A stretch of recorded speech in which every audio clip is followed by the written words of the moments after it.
This landscape, this ecosystem that we live in, that we've chosen to live in, is a frequent fire landscape. The whole Pagosa area is moderate to high wildfire risk, according to all the maps and charts. This really becomes a problem now that we've built towns and subdivisions in the middle of this changed environment that no longer is naturally cleansing itself. You're watching the Local News Network, brought to you by Fast Signs Durango and Blondie's Trophy Room. Colorado has been experiencing wildfires over the last 20 years that have done significant damage to homes, to lives, and it's also currently really affecting people's ability to get homeowners insurance here in this state.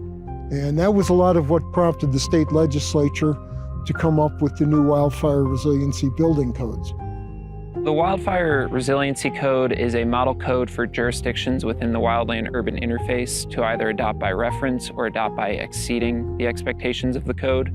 It aims to protect the loss of life, structures, homes, and businesses within the state while preserving economic vitality and insurance coverage. Across the country, there's been a big movement to develop fire-adapted communities that are built to be resilient and to withstand the inevitable forest fires.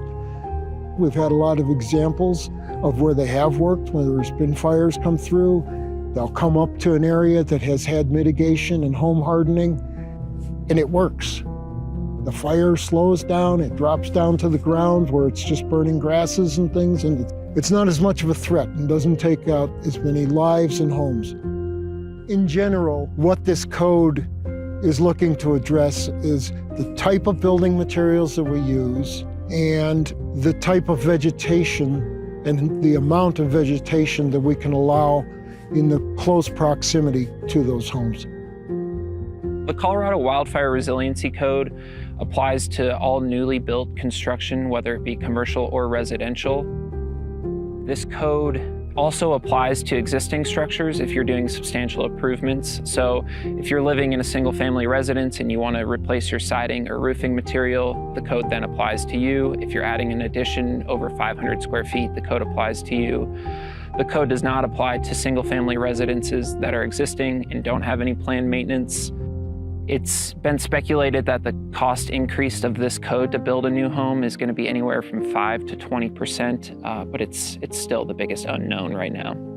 So the town of Pagosa Springs plans to adopt the code April 1st and implementation July 1st. Those are hard set deadlines that the Colorado Wildfire Resiliency Code Board has set. We're partnering with Wildfire Adapted and hopefully local insurance agencies to formulate a grassroots initiative through property certification programs. And this is more the town's proactive measure to help preserve insurance for the existing homes and people that this code might not apply to, but insurance agencies might seek verification from.